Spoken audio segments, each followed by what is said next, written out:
our Let Us Talk It Zipinar, which happens every Wednesday from 12 p.m. EST, Eastern Time. And we come every Wednesday. These are professional webinars. We have professionals from all over the world. We always say that, but today I cannot brag more, saying that yes, we have people, speakers, and attendees all over the a globe.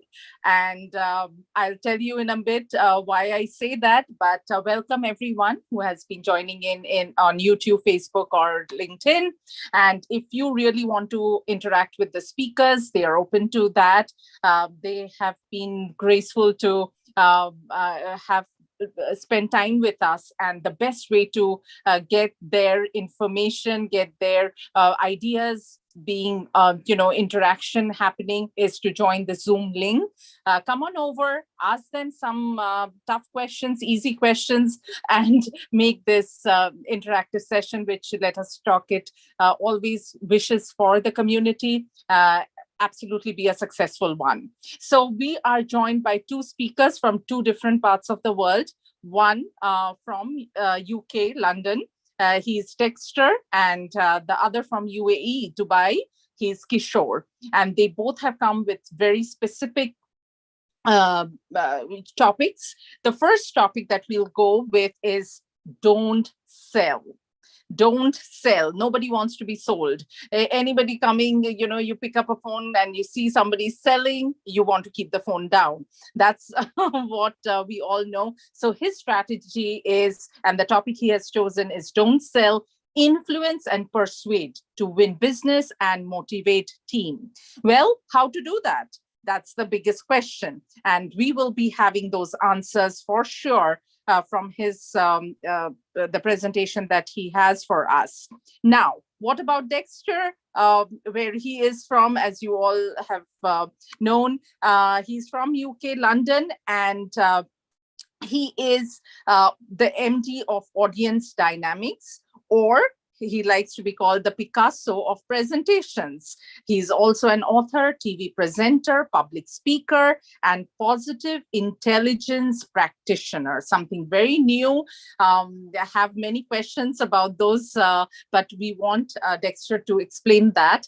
And the topic, absolute honor to have you both, Dexter and Kishore. Over to you, Dexter. Thank you very much. It is my honor to be here and to have such a worldwide audience. So thank you very much for inviting me.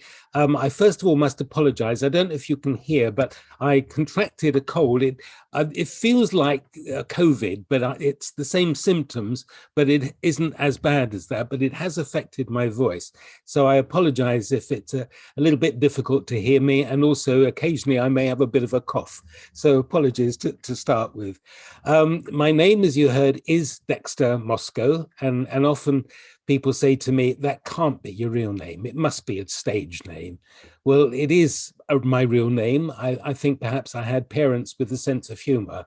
But certainly in terms of stage, I have been on the stage, and I have been a TV presenter and very much involved with QVC, which is a shopping channel in the States, in England, and throughout the world. And there we were involved in selling all manner of products. It was everything from a computer to a piece of household equipment. And a lot of my experience of how to talk about not selling, but influencing and persuading has come from my involvement there. I started many, many years ago, as you can see, either by my gray hair or the lack of it, in advertising, where I think my love of words was started. And I worked in London with one of the first American advertising agency that came to this country. I found out much later after I left them that in fact they were owned by the mafia, which is another story completely. But as I say, that is where my love of words was created. I worked with some very clever and inventive people. But I had to leave that. I was made redundant because overnight cigarette advertising was banned on television. And literally overnight, we lost £2 million worth of billing. So they said goodbye to me, and I started an estate agency practice with my brother. And there, if you like, I started my first elements of coaching and training and understanding how to influence and persuade people, first of all with words and secondly with actions. And I helped my brother build a multi-office practice, open my own practice, when I was approached by a developer, Sainsbury's. Now, I don't know if that means anything to those of you that are outside the UK, but they're one of the main supermarket operators.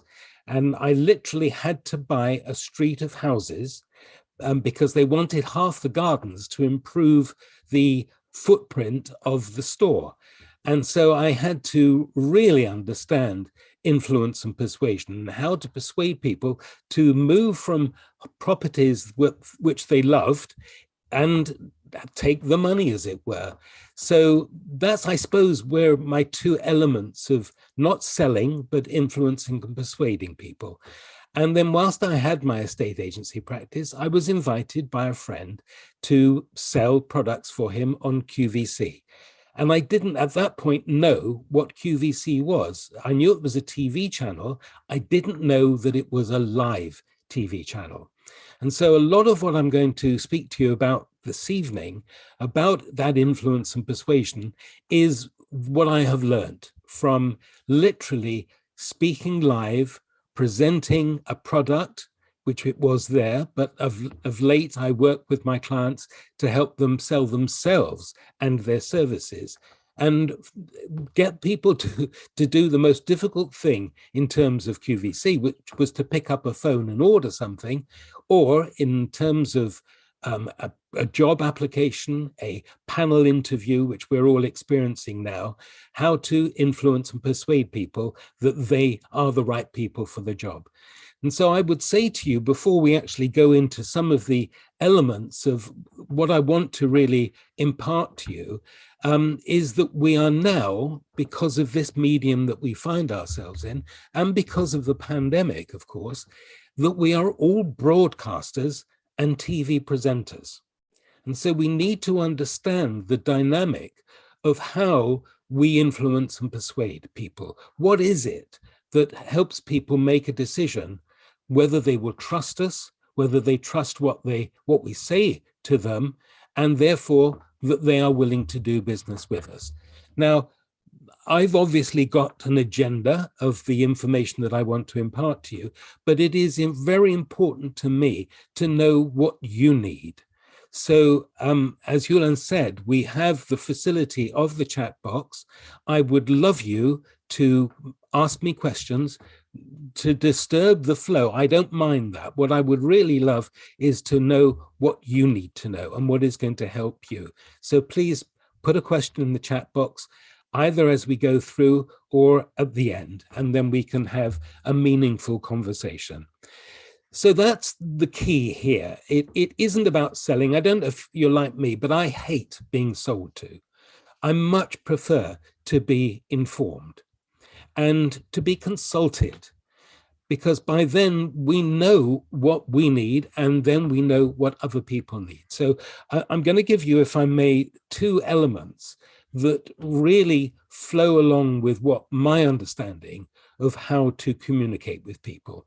And that is this: people buy emotionally, they decide logically.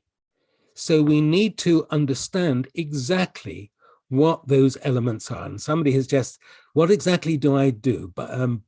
What do I sell? Well, I sell my own services.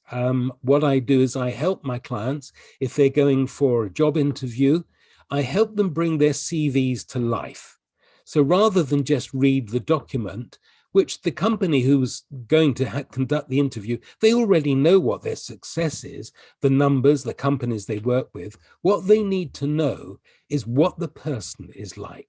Are they going to be able to work with their own executive? Are they going to be able to motivate their teams? So that's one element of what I do. The other element is I help people present in this environment.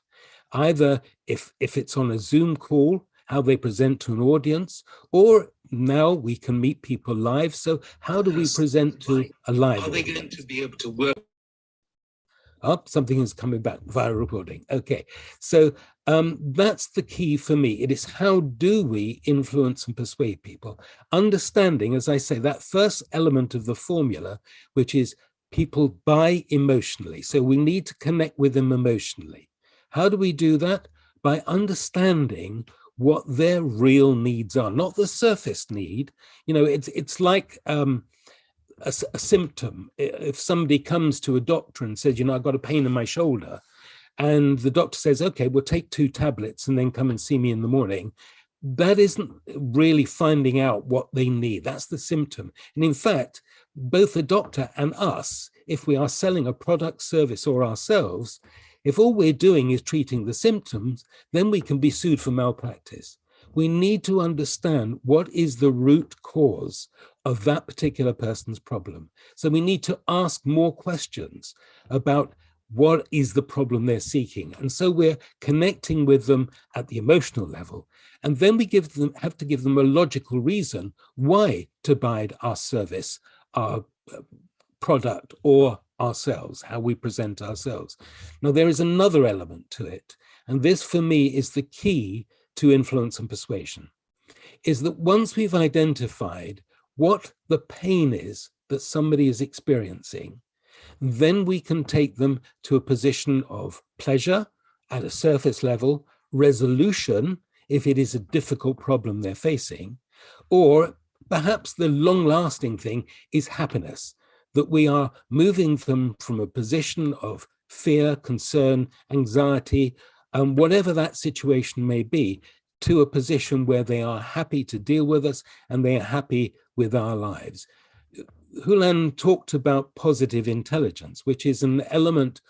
It's a course that's come out of the States, run by a gentleman, a university professor, Harvard University, Shehzad Shamin. And he looks at the reactions that we have to those voices in our heads that prevent us from achieving our peak performance, and are both in terms of professional and also because of our personal reaction. So that's an element of what I do when I work with people who say, I'm so terrified of having to public speak, or I'm not very good over the phone, or I'm not very good in a Zoom situation. So I've uncovered some of that pain that I can take them to a better position, making the emotional connection and then giving some logic of how they can move forward on that. So that is really where I want to go this evening. And I hope that that explains partly what exactly I do. I'm a salesperson. I teach people how to sell themselves. First, I was on a symposium a few months ago where there were angel investors. And these 2 things that I came away from that symposium really stuck with me. And I'm going to offer it to you as, if you like, the key thing when you are pitching your product, pitching your service, whatever you are doing in terms of influence and persuasion. And what they said is this: regardless of what you are pitching, you are the product. People buy people first. We know that as a universal truth. So we have to be able to present ourselves effectively. The other element of that is that they like to see when people have failed. Because if somebody has failed, if somebody has gone through challenging situations, then they've gained experience. And more than that, they've gained a reserve and a resolution and a way to keep moving forward, a grit and determination, if you like. So how do we influence and persuade? How do we create the stories? And that's the key here. When you are seeking to influence people, it isn't about what you do. It's about what you have done for others. So let me give you a formula, and hands up here, I am very process driven.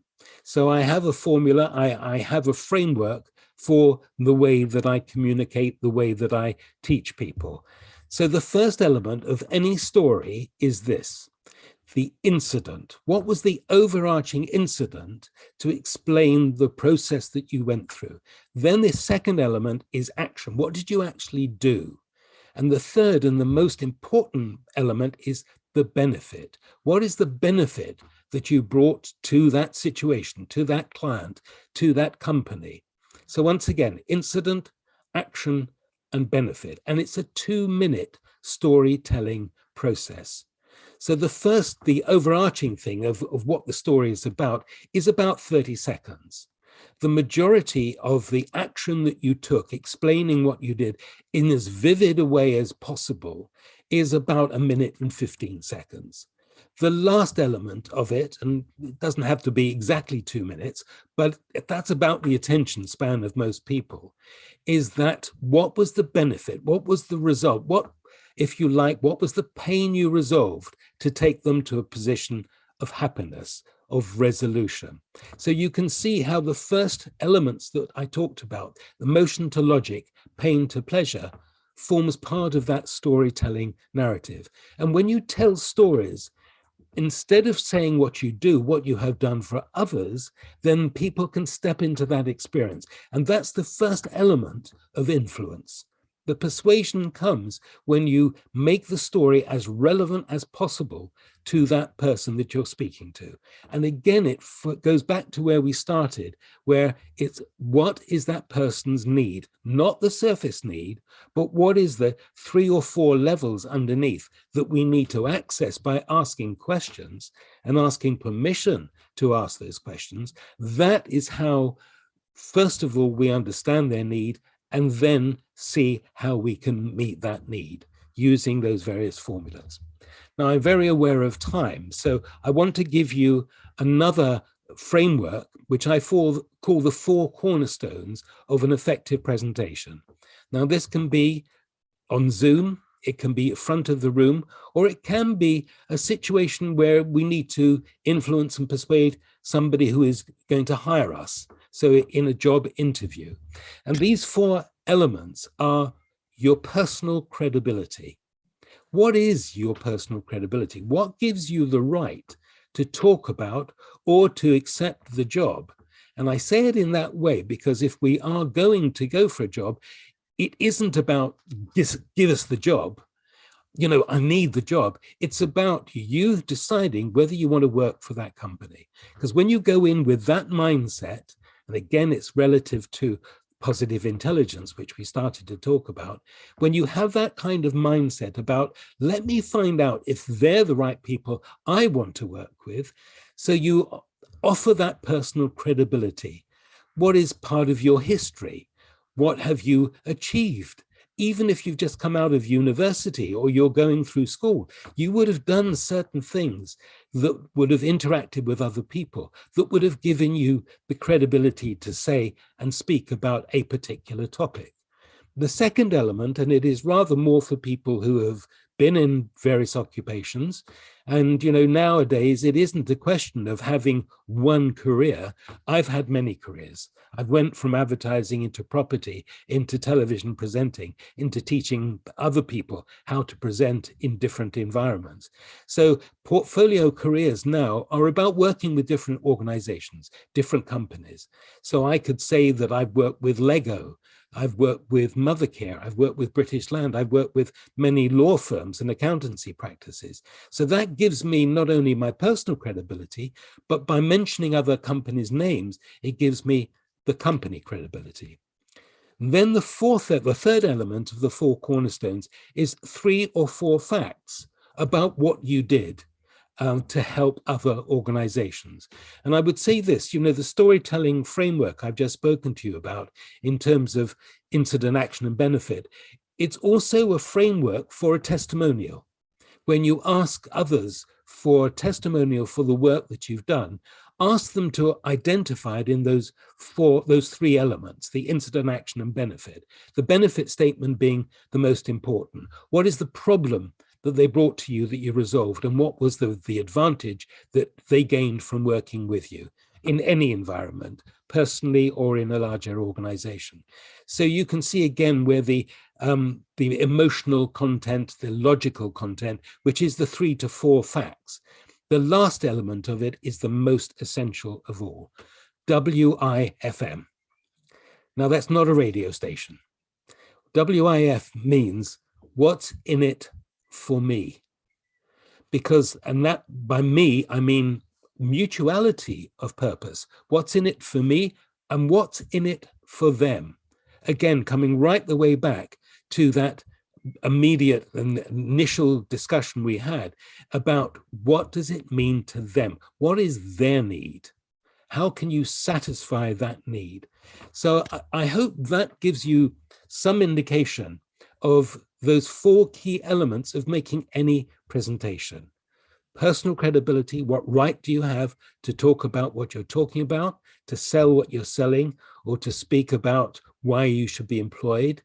The companies that you've worked with, the company credibility, what you've achieved for those companies. Again, not just the numbers, not just the names of the companies, but how you've worked with teams, how you've worked with individuals. Today, it is about communicating effectively. And the other element about the 3 to 4 key facts, that would be on those CVs. That would be the turnover. That would be the time that you save for people or the impact you had on an organization. And that last element, what's in it for me? What's in it for them? Whenever we are in an interview situation and we place ourselves in the other person's shoes so that they understand exactly what our collaboration can mean to them, that is a real influencer, and that's a real persuasive element. So I hope in this very short period of time, you've got 2 key facts and 2 key frameworks that is going to help you on your journey, not to sell, but to influence and persuade by the stories that you tell, by the advantage that they will gain by working with you. There's just in these last 5 minutes or so, I just want to give you one further framework, which is, I suppose what we talked about is how we present ourselves, what is the content of our presentation. I want to give you what I call the 4 E's plus 1, which is actually how do we present? How do we deliver our information? And so these are the 4 E's. The first is we need to engage with people. And we need to engage with them in just 7 seconds if you're making a presentation, either on Zoom or even at the front of the room.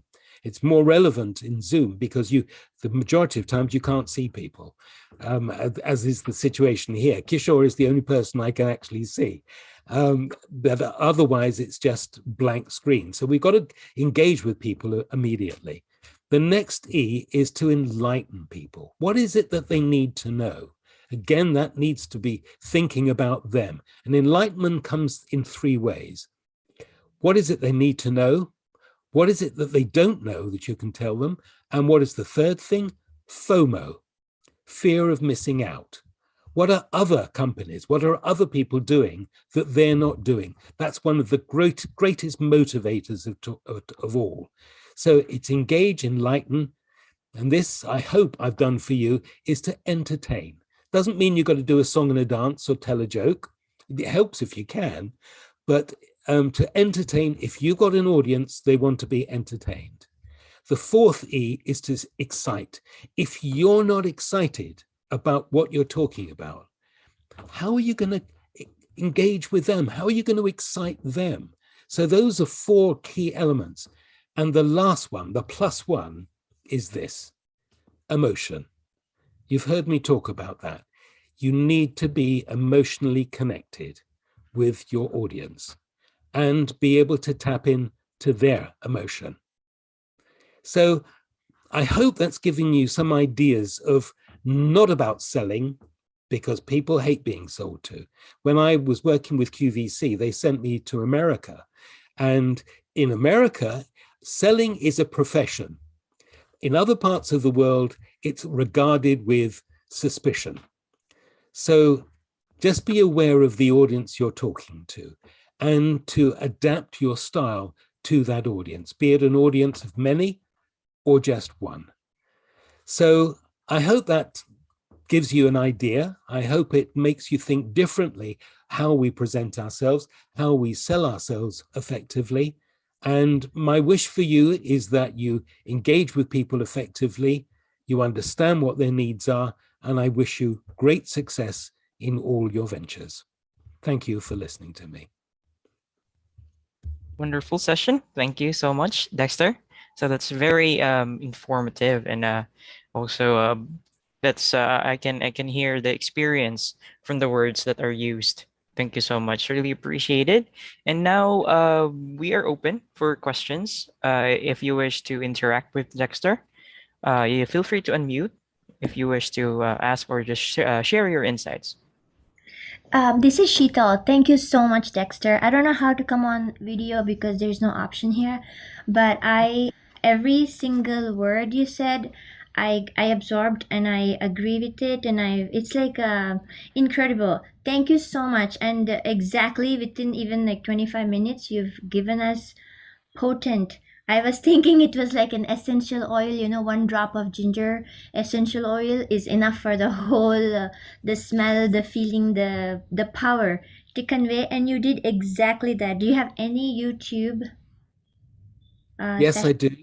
I would say also this, if it helps, I'm going to show you just a little bit of a pamphlet. It's called Dexter's Little Red Book of QVC Selling Secrets. Some of the processes that we've talked about this evening, I'm very happy to send you that. If you email me, my email address is dexter@dextermoscow.co.uk. And then I'll send you what is a PDF in essence, but it goes into a little bit more detail about the topics we've discussed tonight. I do have a YouTube channel, or you can connect with me on LinkedIn. Would love you to do that. I will. Thank you so much. And every single thing you were saying, I want to elaborate more on that, and I hope you can come back for a full 1 hour session. That's very kind. And I love your analogy of ginger because that adds spice to it. And we need to have a little bit of spice in the heat, don't we? So true. Thank you very much. My pleasure. Who has the next question? Actually, I can go ahead with the next question if anybody. Yes, please. Yeah. So when you were talking about that precise thing, you could, I feel ready in every aspect that you're talking about, but I'm stopping myself from that, imposter syndrome, as in like, whoa, I didn't go to university for this. I have my degree and master's in something else. How? But everybody else is seeing what, that one analogy of, you are who you think you are like what the other person sees you are, and then there is a real person of you are kind of thing. So and many people could come with a list of like, I've done this and have a long resume, but in the first few minutes or even few seconds, you just like, okay, the paper is different from the person that you met. So how do you? It's interesting. I apologize for interrupting you. It's very interesting what you're saying about imposter syndrome. I recently read a book by an illusionist. His name is Darren Brown, and he wrote a book called Happy. And in it, he said that everybody should have an element of imposter syndrome because it makes us work harder. The reality or feel more that we need to convey information. The truth is, I get nervous every time I make a presentation like this. Not because I'm frightened about what I'm going to say, it's am I giving you the right information that's going to be helpful to you? So I would say this to you, and it is also an element of positive intelligence, which I talked about. If there are voices in your head that say to you, you're not worthy, you're going to make an idiot of yourself, you're going to fail, then those are lies. It's a lie being told by our life experience, because the essence of who you were when you were a child is still there. And it gets covered, if you like, by layers of grime or layers of life. So think of yourself as a child, and the wonder and the hunger for information and knowledge that you had when you were a little one. And then just say anything that says other than supporting me is a lie, because it is. It is either a judgmental voice, we don't know who that may be or where it comes from, but there's also other saboteurs that happen that we can perhaps discuss in greater depth. One of my saboteurs, illustrated in Positive Intelligence, is what they call a stickler, somebody who has to get 100% right, a perfectionist. Perfection is for the gods. It is not for us. So if we can step back for that and get 70% of it right, Yes. that's good enough. Yes. I completely agree. I mean, you resonate like anything, and you have no idea how you were the perfect voice I needed to hear today. So, yeah, I look forward to connecting with you again. With Thank you so pleasure. much, Dexter. With pleasure.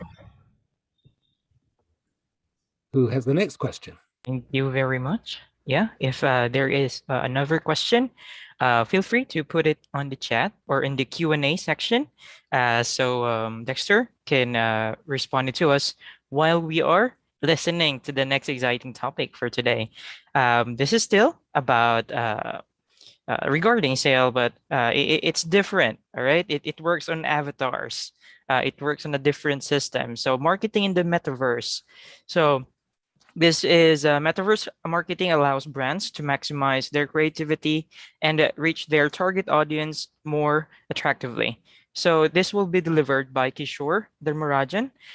He is a metaverse expert with 100,000 LinkedIn fans and also a CEO of bridgemeta.com and SEO SOUQ.com and 21 um, plus years of experience and worked with Saatchi, HSBC, Mindshare, and WSI before starting his company. He's a great digital marketing expert, and he's also certified Google AdWords expert. And other than that, he'll be sharing a bit of himself and deliver with the talk. You can take over, Kishore. Thank you. Thank you. Thanks, everyone. My name is Kishore Dharmarajan, and just like Dexter, I too have an advertising background. So I used to work as a copywriter in Saatchi and various other agencies. When the digital trends came along, I transitioned and moved into the digital space. And I used to work with a Canadian company called WSI. And one of my hobbies, because I have a copywriting background, was to post stories on LinkedIn. So at that point of time, LinkedIn has just come up with the ability to write content on LinkedIn. I did a story on LinkedIn and I got a call from a company. I went for the meeting. All of this happened in 24 hours. And we got a contract from that. And the company which I was working for, WSI, actually got the contract. And I thought to myself on the way back from that meeting that I never called anyone on the phone. I didn't send any cold emails. I didn't do anything. I just sat down with a cup of coffee and I wrote a story on LinkedIn and someone picked it up. And that led to a meeting and then finally turned into a monetary thing. So sale happened. So I thought it's very easy to get sales. Why don't I quit my job and start an agency and see what happens? So that's exactly what I did in 2016. I quit my job and I started an agency called SEO Souk, and I started posting stories on LinkedIn. And it started getting picked up quite fast. So one of the advantages of LinkedIn, and this could be quite insightful for a lot of you, is that it contains a lot of corporate people, senior people, decision makers, and they all have a great disadvantage, which is they all work for large companies. And when you work for a large company, you have a hierarchy to report to. So you can't just go and post on LinkedIn whatever comes to your mind. You need to take approvals. So the more senior you are in your organization, the more approval levels you have to go through.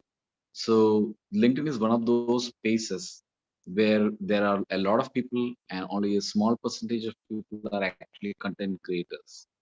And if you have a sharp mind, if you have a different kind of perspective, and if you have the ability to use words, and if you can combine that with emotions, stories, it's a very easy platform to get as much traction as you wish.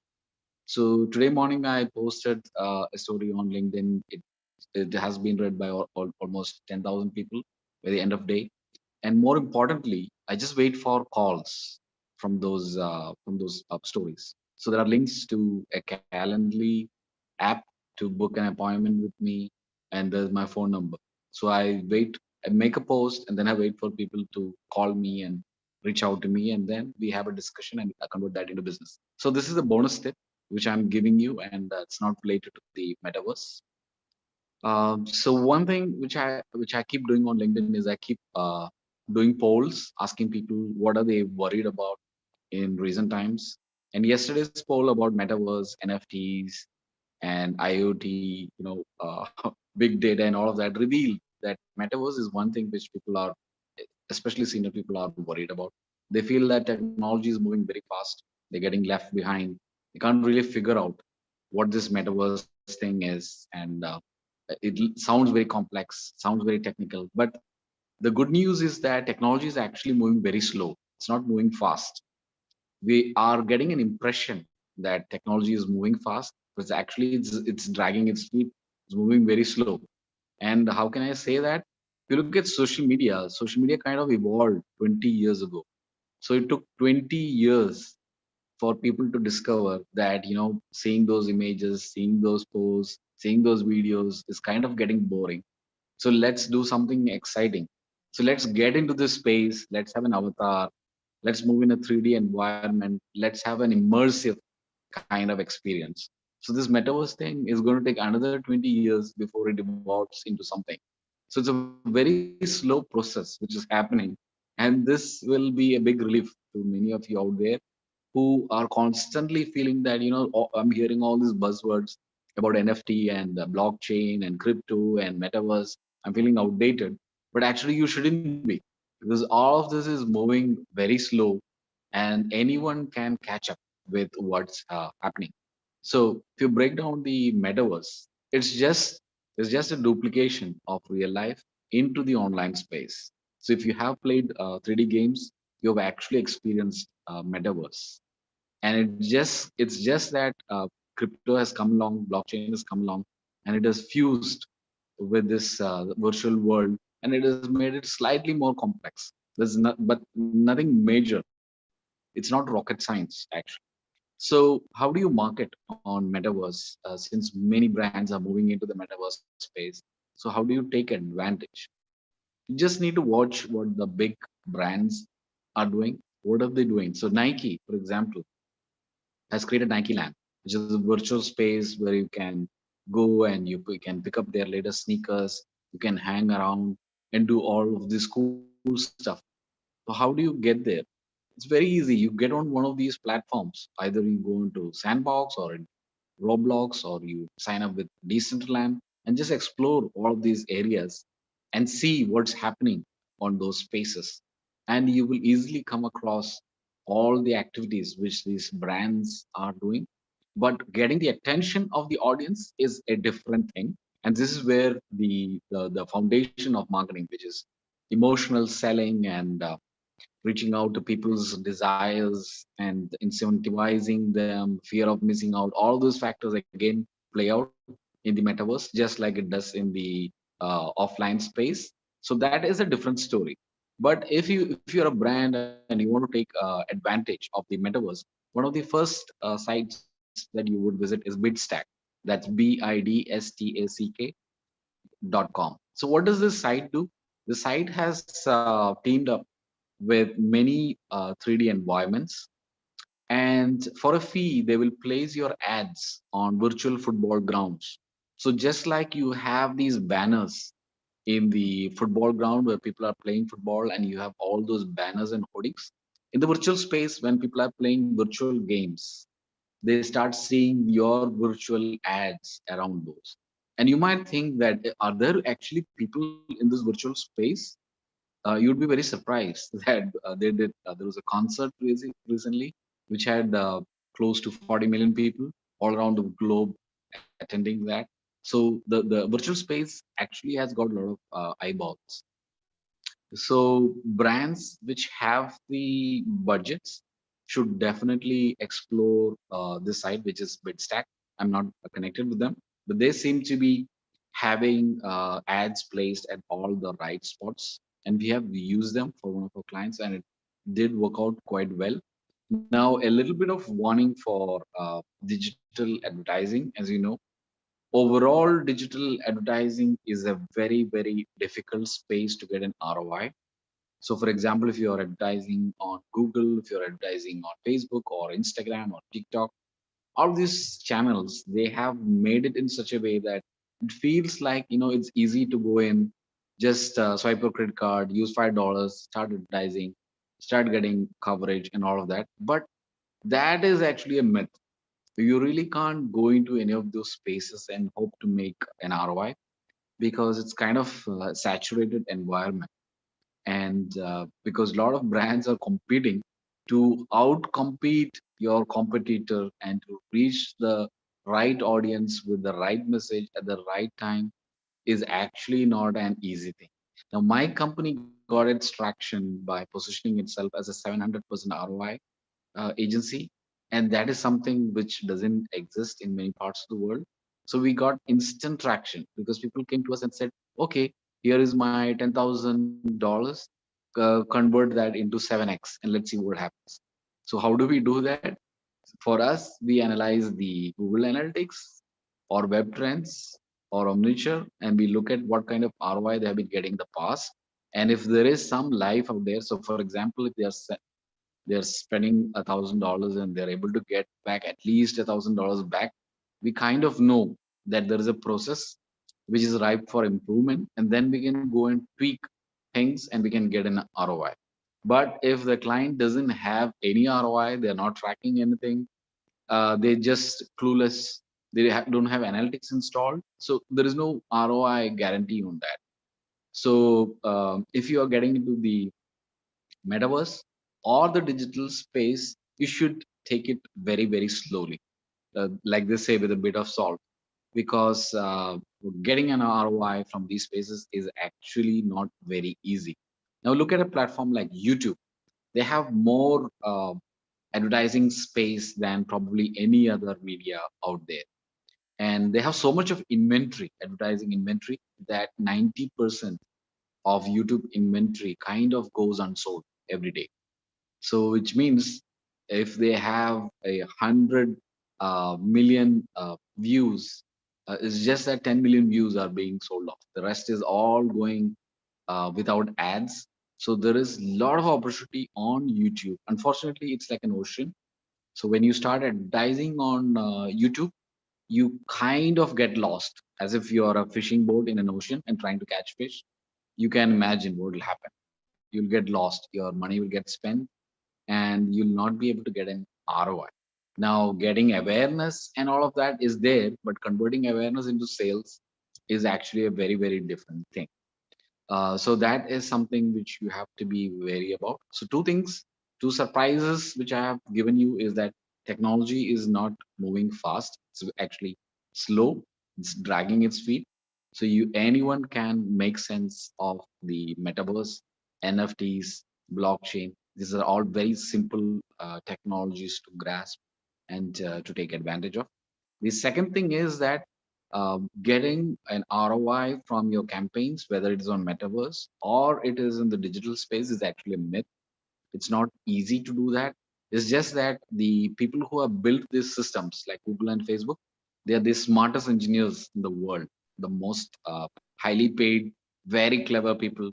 So what they have done is they have made it look very, very simple so that anyone can go in and start playing around and mostly losing money because it's a saturated space, not very easy to get an ROI. But that's not a blanket statement. It doesn't mean that people are not making money. People, of course, are making a lot of money. It's just that it takes a lot of strategy and focus to get an ROI from these platforms. And of course, it goes back to the basics of marketing, which is looking at your target audience, trying to figure out what are the pain points, and trying to see where your brand can address those pain points, and then finding the right channel to speak to them at the right point. And more importantly, losing money on your front end or your lead loss and making it up on your back end. That is actually where the action is. You can actually only make money on the back end of the digital space, and that is because of the competition between brands. So all that Google and Facebook have done is that they've ensured that you're not going to make money on your front end. It's going to be at your back end. And this is where brands kind of they lose the connect between the first initial sale and the second sale. And if I tell you the amount of times I have been in meetings where I keep telling brands, especially marketing directors, and telling them that hey, you might lose money on your front end, and you'll be able to make it back at the back end. People don't listen to that. That logic doesn't sell because the back end is not really visible to anyone, and no one wants to track it. It's too complex. Everyone wants to make money on the front end, and that's one of the biggest challenges of the marketing space online. So on Roblox, that's one another platform which you have to be really familiar with. So Gucci did a garden experiment over there on Roblox, the same place where Nike Land also had their event. So Roblox is one very good platform that you all need to explore. My personal favorite is Decentraland. Now, on Decentraland, what you can do is you can buy land parcels, because these land parcels are connected with the blockchain. So you pay in mana, which is a token. So you convert your dollars or rupees or your dirhams into mana, and then you buy up your land parcels. And because of Snoopy Dogg, his fame, and he bought a big plot of land on Decentraland, or the area around Snoopy Dogg's house and mansion and all is getting picked up. It's just like in the real world, where if celebrity buys a property, everything else, all the property around that also gets attention. So the same thing is happening in Decentraland. So the big takeaway from all of this is that everything that we are seeing in the metaverse is just a reflection of what we are seeing in the real life. So already we are having gender discrimination, and we are having harassment happening on the metaverse, where male avatars have harassed female avatars. And Facebook, as you know, is leading the charge into the metaverse, have rebranded themselves into Meta, and they have the Horizons world, which is going to be where all the action is. So in the Horizons world, what they have done is around the avatars, there is a certain space that you cannot enter. So if you're a male avatar approaching a female avatar, there's a certain space that is there between both of you, and this comes out of the sexual harassment which happened already. So what we are seeing over there is just a reflection of what we are seeing in the offline space. So if there are problems in the real world, it's just getting reflected onto the metaverse. But because metaverse is a created world, it's a 3D world, people can kind of control that much easier than they can control a real life. So that is something that we have to keep in mind. The last platform that I want to bring to your attention is Fortnite. Again, a very game-based environment, and as many of you know, games are where the metaverse is headed towards. So it's a gaming environment, and gaming enthusiasts and brands that are associated with games are actually taking the lead in this space. And already these 4 or 5 players have taken up all their space. So for Fortnite, Sandbox, you have Axie Infinity. So Axie Infinity is another one which is very popular, especially in Philippines. There was a certain article recently we said as a small percentage of people in Philippines are actually getting their main income from playing Axie Infinity. So these are some of the trends which we are seeing. We also have the Roblox, and as I also discussed, Bitstack is the platform that can get you started in the metaverse marketing space. But everything comes back to the basics, whether it is in the metaverse, whether it is on YouTube, whether it is in social media, TikTok. All of these platforms have the same problem, which is the target audience or the sale that you want is not easily visible. So all these platform owners have made it in such a way that you don't get your sale easily. They are all hidden behind different layers. So in the olden days, you could actually hire someone to go and buy a list, a mailing list, and then you could send a mailer to people, and then you could get sales immediately out of that. We have had some great case studies from that, and then it moved into the TV space, where you had just like what Dexter said, the QVC and all of those things, catalog selling and all of that. And now it has moved into the online space on social media and the upcoming metaverse. But the basics of marketing has not really changed, and probably it might not change. It's just that the media is changing. So my main insight that I can give is that many people, especially as the people get older, they get frightened by the changes happening in the world around them. Like they feel that the technology is moving fast. Oh, younger people are able to operate mobiles. I can't figure out actually what's happening. But actually, you should be quite relaxed, because the reality is that technology is actually moving very slow, much slower than we think it is. It's just a myth that we feel that technology is moving fast. So you don't have to be really worried about all of this. So the new technologies which just come up, like the metaverse, NFT, in one afternoon you can sit down and you can actually grab everything that you want to know about these new platforms. But where the real money is in figuring out how to use these channels to your advantage. So if you're a business owner trying to get people into footfall into your store, that is a very different story. And this is where you have to pay a lot of attention, because hiring a young person to post something on Facebook, on Instagram and TikTok, I think that's a really stupid idea to do that, because that is not going to get you any traction.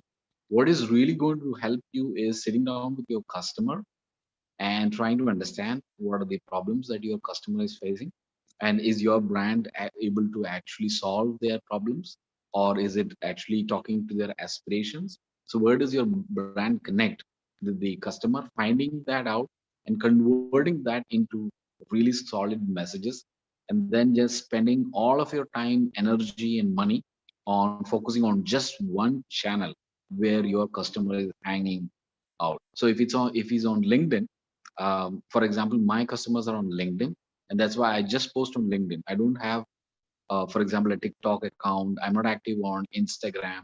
I'm actually active on Facebook because I have a very large group there. But I have actually neglected all of the other channels like TikTok and all of that, because my audience is on LinkedIn. So I post every day on LinkedIn, get like 10, 50, 100,000 people reading my post, sharing it, booking appointments with me, and making calls and all of that. So that is might that is a strategy which might work for you too. So just avoid all the noise around you. Sit with your customer, find out their problems, find out your perfect marketing message, come up with your USP, make it strong enough, come up with great ideas, and just concentrate on one channel. So if your channel is cold calling, or if your channel is cold emailing, just do that. If it's LinkedIn, concentrate on that. If you want to do an event on Fortnite, do that. But of course, these new channels are quite expensive when compared to the existing channels. And that's like, when any new trend comes, it comes with a cost. So probably having an event like Nike Land or what Gucci did probably might not be budget friendly for SMEs and mid-sized player. So these are something which the larger uh, players, because they have large budgets, they can afford to blow up some budgets. So, for example, JP Morgan Chase and HSBC have built up are building up their next offices on Decentraland. So you can walk into their office, you will have their the receptionist avatar speaking to you, giving you the information that you require. So all of that is happening, and the large brands are moving there because they have the budgets. But if you're a smaller brand, possibly better to concentrate on just one channel and crack the message, get the sales, get the ROI. And once you get the ROI, there's nothing stopping you from scaling up. So if you put in $1,000, get $7,000 back, and you are making a net revenue of 30%, double everything. Put in $2,000, get $14,000 back, and still keep getting the revenue and just scale it up from there. So that's my overall advice. To connect with me, you can always check Kishore Dharmarajan on LinkedIn, or you can be a part of my group on Facebook. It's called Digital Marketing Dubai. We have 46,000 members over there, so it's a very interesting time. Thank you, everyone, and have a great evening. Over to you, team. Thank you. Thank you very much, Kishore. So another wonderful topic. So you forgot to mention your website. That's seosook.com.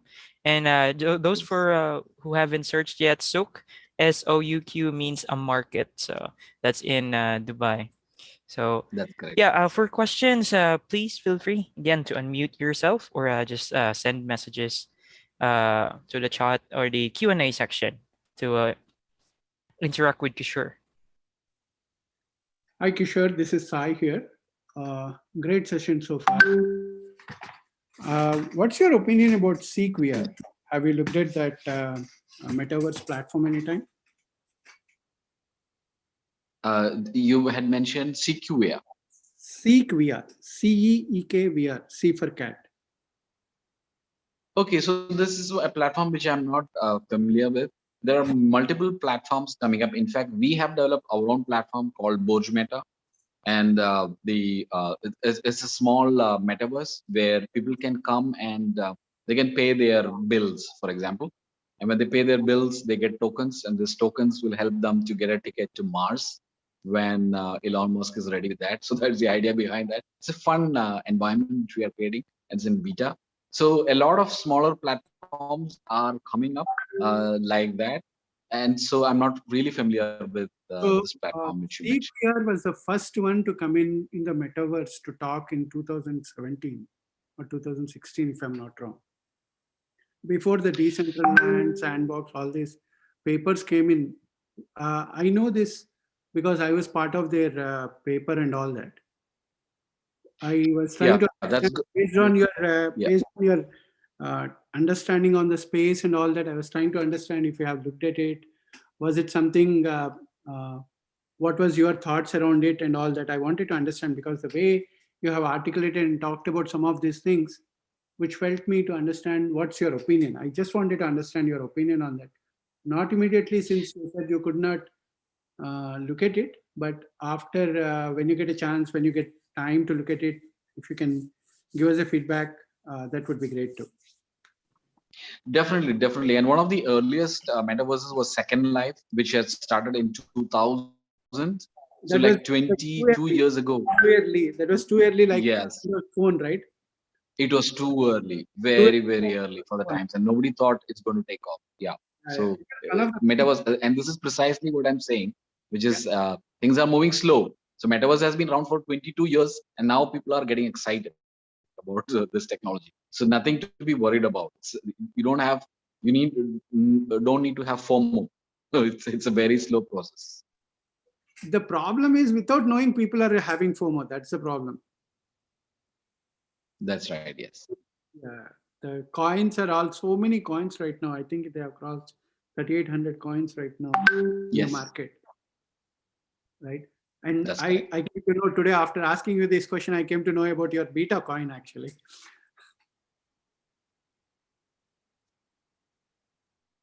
Great. Thank you. Thank you. Thanks.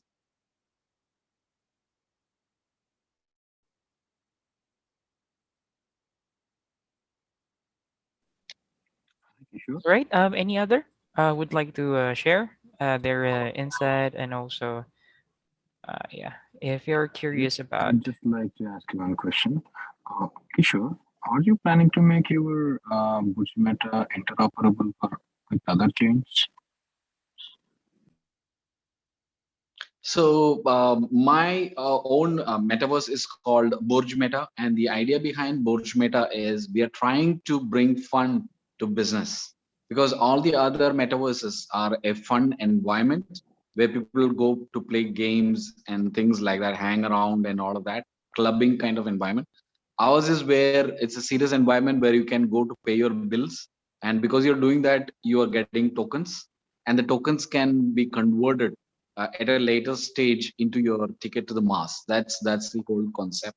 So different metaverses will have different ideas. So Horizon World by Facebook is again taking a workplace kind of theme, where you can go into your office, you can have a Zoom meeting, and the Zoom meeting happens inside your virtual office, so you can look at your colleagues. The only thing their metaverse doesn't have is people don't have legs, so you can't walk, you're floating around. So you have only a body, upper body. You don't have the lower body because the lower body is complex for the metaverse. So that is the only fun thing about Horizon World by Facebook. Okay, great. And what about the hardware enhancements that are happening right now with all these metaverse? Actually, I heard that they recently solved some critical problems with the latency of internet for VR devices. And that is going to transform the next version of VR and AR headsets, which can be potentially in the market in 2024. They are going to be much having much better experience than what we have now. Yeah, I think when you break down things are becoming things become more. There is more clarity when you break it down. So, for example, I always tell people that never talk about VR and AR in the same breath, because these are two totally different industries. It's like talking about oil and gas as if it's one industry. So AR totally different to VR. And the news that I can give you is, although augmented reality is the one which is more beneficial to society. So, for example, using augmented reality, students can go and see how a rocket engine works, so they can become better engineers. Or medical students can see the working of veins and the medical, the DNA structure of medicines and things like that. So it's more helpful for society. But augmented reality is kind of losing the race, and virtual reality is winning the race. Virtual reality probably has got less of a use. It's more into gaming, entertainment, and things like that. But the human race per se is not able to take right judgments. So we are seeing that VR is losing the race, and augmented reality is losing the race, and virtual reality is winning. So people talk about AR and VR in one breath, but they are going in totally different directions. VR mostly. My question apps to VR mostly because of the headsets and all that that is involved in the whole application development, or the gaming engines ready for the newer headsets, and are there enough skilled people in the market for everyone stepping into VR and building VR apps compatible to the new ones? Is there enough resources out there? Yeah, that's a very good question. And if you look at the hiring process, you'll see that a lot of engineers are moving towards virtual reality, especially from the FANG companies. The top engineers, when they move, they are moving to the Web3 space. So virtual reality is getting some of the best brains in the market, and augmented reality is not getting as much attention. The sad reality is that augmented reality can help society more than virtual reality. But often we don't look at the benefits when a trend happens. So it's moving more towards entertainment, gaming, gambling. All the unwanted or the entertaining stuff is definitely getting the attention in the virtual world, and augmented reality is getting behind. So if you're a programmer, it might be better to move into virtual reality, because that's where the action is happening. Yeah, mind has a tendency to encourage bad things. Thank you. So if anyone has any further questions, I'd be happy. Otherwise, I would leave it to the host and the other panelists to take it. Sure. What's your site name and your LinkedIn and other contact information? So my LinkedIn name is Kishore Dharmarajan. That's Kishore and Dharmarajan. My website is SEO Souk, SOUQ. And on Facebook, we have a group called Digital Marketing Dubai, which has got 46,000 members. And it's probably one of the biggest in this region. And we have very active conversations over there regarding marketing and digital and trends and things like that. Is it possible to put in chat section? Yes, definitely. Yes, I can put it in the chat right now, so it would be easy for everyone Yes. to. Thank you.